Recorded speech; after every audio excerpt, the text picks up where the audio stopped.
You will hear a man called Ken talking on the phone to a friend called Liz about holiday accommodation. First, you have some time to look at questions 1 to 6.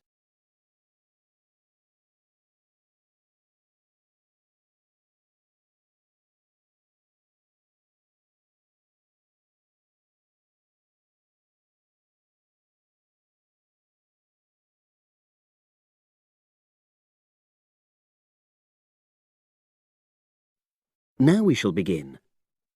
You should answer the questions as you listen because you will not hear the recording a second time.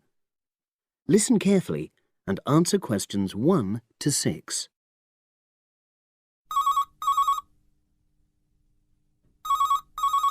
Hello. Hi Liz, it's Ken here.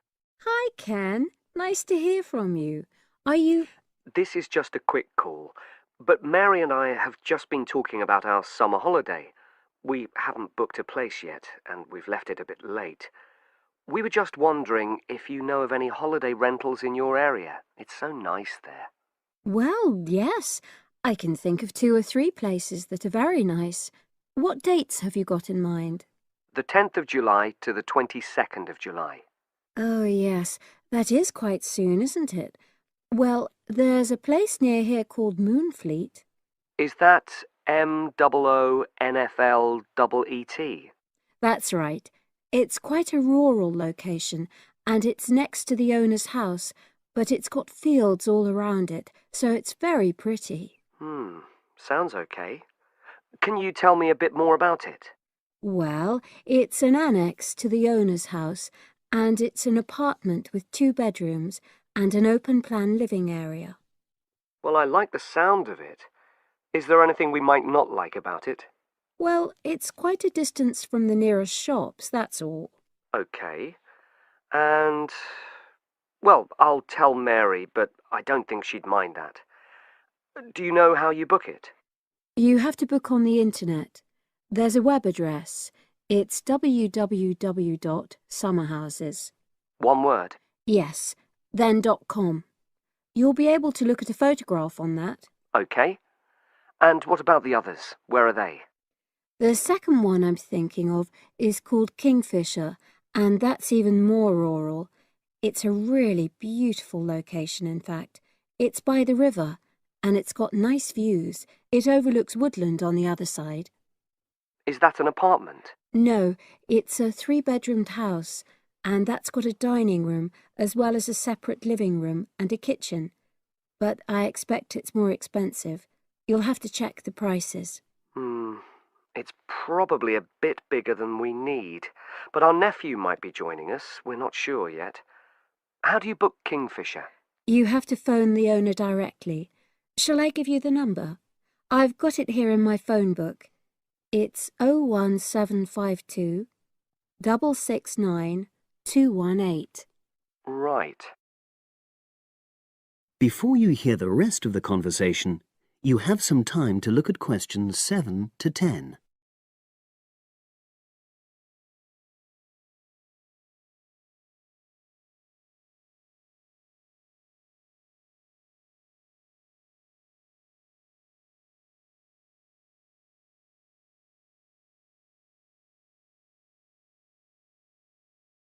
Now listen and answer questions 7 to 10.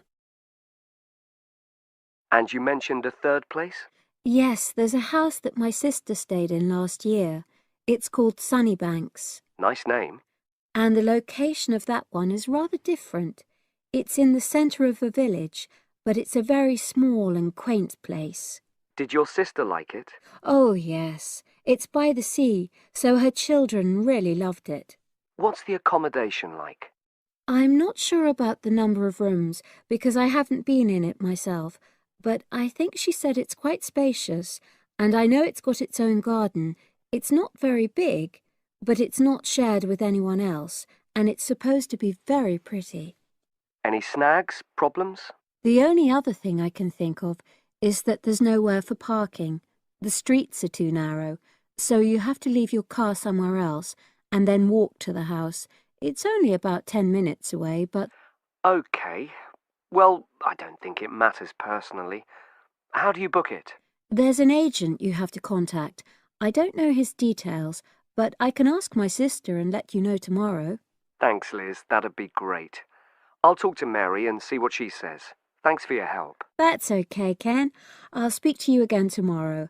I hope you find what you're looking for. That is the end of part 1. You now have half a minute to check your answers.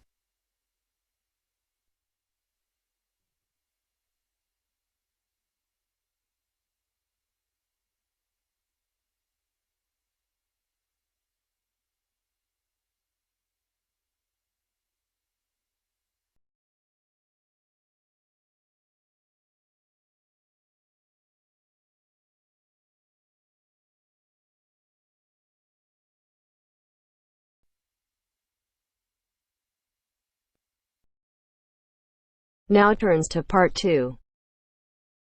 Part 2. First, you have some time to look at questions 11 to 16.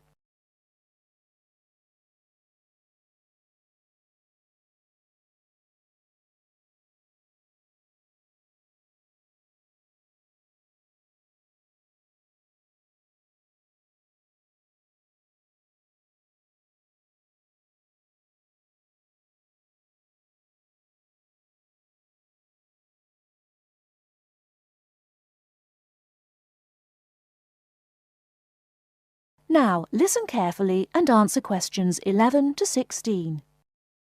I'm here today with Helen Warner, who has been a vegetarian for many years and is going to talk a little about vegetarianism. Helen, the concept of vegetarianism seems to have interested a number of our listeners who have sent in some questions. To begin, what made you want to become a vegetarian? Well, when I was 16, I had friends who were vegetarian and they introduced me to the idea. My parents were typical of their generation and ate meat at least 3 or 4 times a week, so I didn't really think about it too much until a few years later. It was while I was at university that I really thought about it and decided that it was unfair to eat meat when there are so many alternatives available. Is there anything you miss about not eating meat? No, not really. As I said, there are so many substitutes available these days, perhaps the most important of which comes from the soya bean. Soya is so versatile and is the staple substitute for most vegetarians. So what about the nutritional value of vegetarian food? Isn't it true that there are some vitamins that you can't get from soya or vegetables alone? Surely people need these vitamins. Yes, that's correct. But actually there is only one vital vitamin that is only present in meat. That's vitamin B12. Most vegetarians are aware of the implication of this and actually take B12 supplement in the form of tablets. Of course, the way you cook vegetables is also very important in preserving vitamins. Many countries, particularly the UK, have a reputation for overcooking vegetables. Water-soluble vitamins, where the vitamins are dissolved into the water, are often lost. Vitamin C is a common example. However, the loss of vitamins can be avoided by microwaving or steaming vegetables, which is what I do whenever I cook. Some people don't want to change their cooking habits too much, so if you do boil them, simply cut down on the cooking time. So a vegetarian diet is fairly healthy then? Oh yes. A lot of people believe that vegetarianism is unhealthy, but that's actually not the case. Vegetarians are actually considerably healthier than many meat eaters. Consider for a minute the health aspects of the incredible amount of meat this country and others like it consume. The statistics for beef eating, for example, are quite frightening. The world figure for beef consumption is slightly less than 11 kilograms per person each year. Yet in Europe, the average consumption is nearly double that at 21 kilos per person. And in the USA, it is even worse, with the average person eating 44 kilograms of beef every year.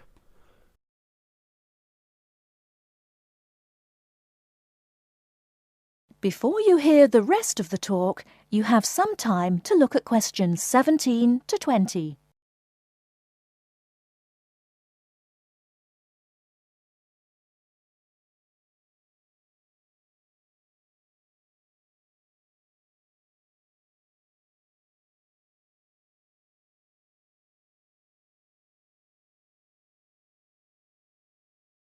Now listen and answer questions 17 to 20.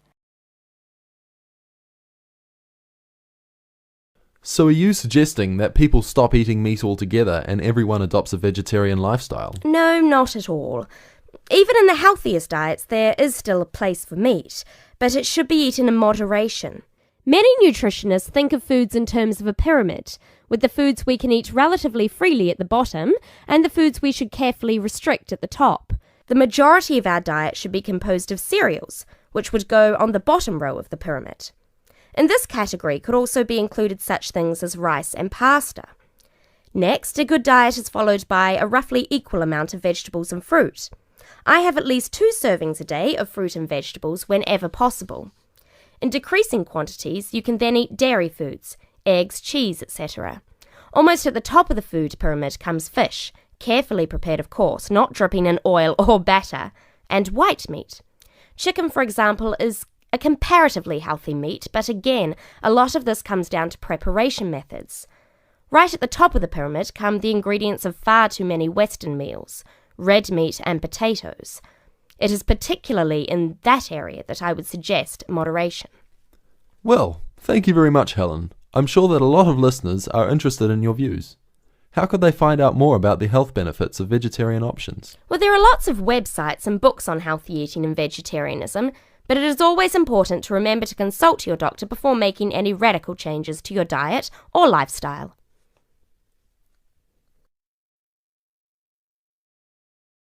That is the end of part 2. You now have half a minute to check your answers.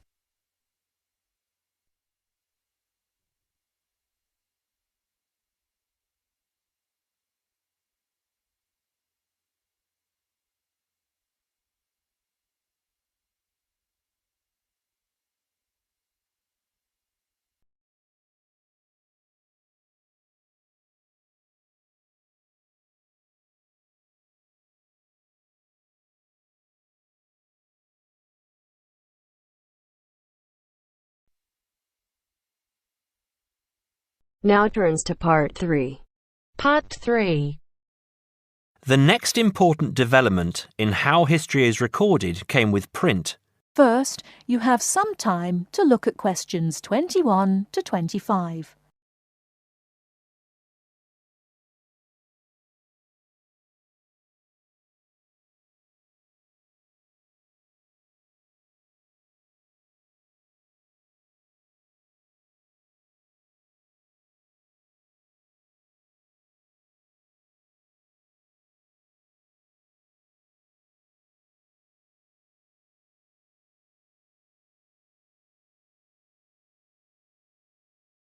Now listen carefully and answer questions 21 to 25.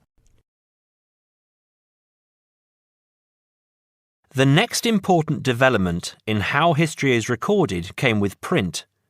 In the 8th century, the Chinese invented paper and woodblock printing.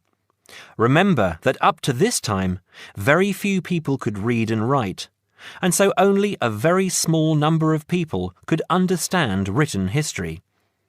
Suddenly, many books appeared, and many more people learnt to read. In the 14th century, the first printing press was invented in Germany. This reduced how long it took to produce books. The new printing technique quickly spread to other parts of the world. More books appeared, and even more people learnt to read. The first printed newspaper appeared in 1605, and the first daily newspaper in 1702. Now, people could read news stories soon after the event happened, and every event was recorded and stored. The problem with newspaper history is that newspaper reporters could tell the stories they wanted to tell, and not necessarily the truth. Photography was the next important development. We generally agree that photography was born in 1839. Some of the earliest photographs that the public saw were images of the American Civil War. Before you hear the rest of the talk, you have some time to look at questions 26 to 30.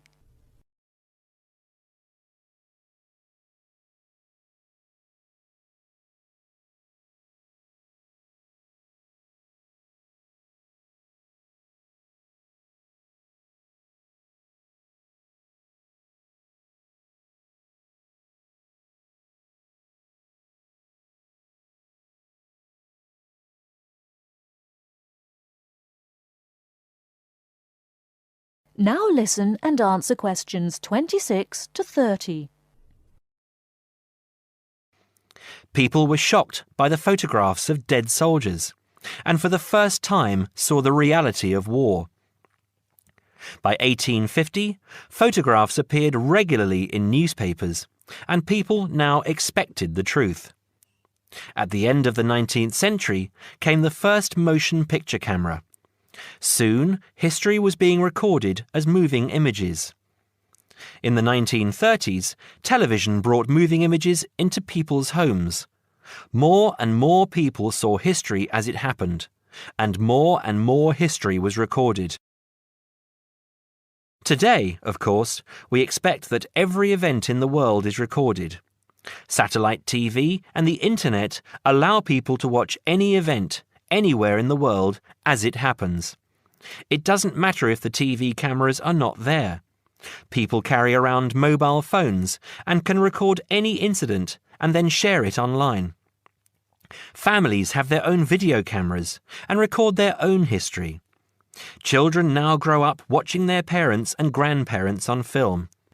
I'm sure you'll agree that the transition from storytelling to what we have today has been dramatic, and I hope that...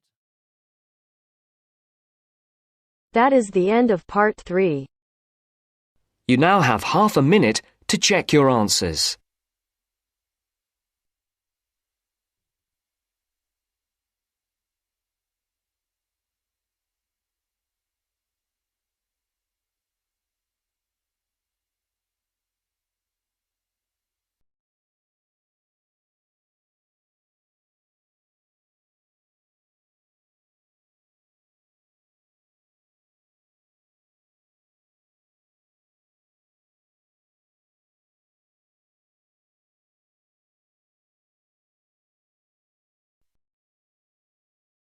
Now turns to part 4. Part 4. 9. Listen to the second part of our lecture. As you listen, complete the notes below. First, you have some time to look at questions 31 to 40.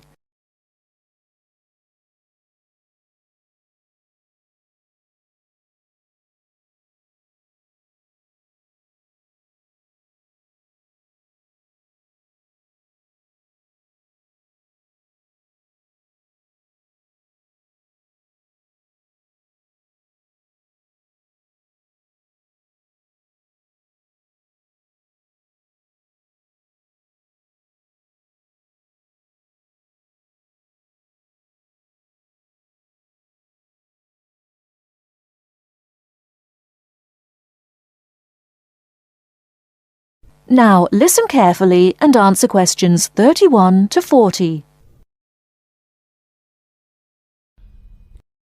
River dance is not just an expression of self-confidence, a kind of culturally interesting pop song.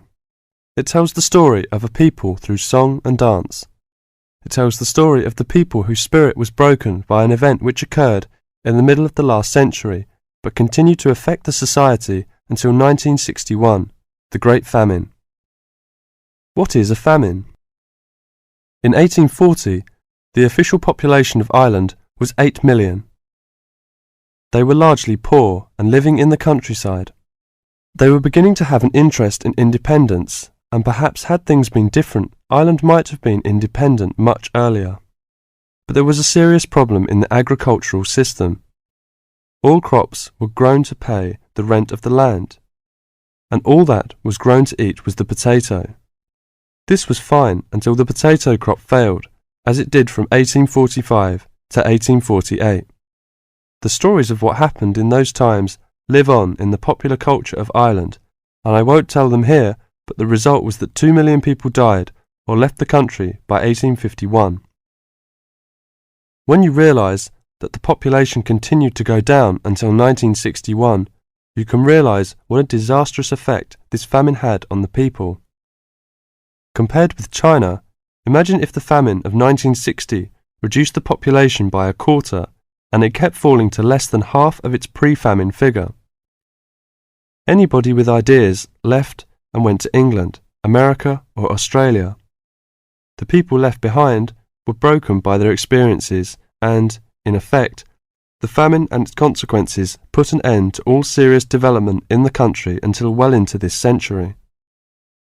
The Irish in Ireland lost all hope and self-confidence, and much of our modern culture is about the sadness of that time and the sorrow of saying goodbye to those who left, and left well into this century. Ireland has the highest emigration rate of any country in Europe for the last 2 centuries. We even have an expression for this saying goodbye.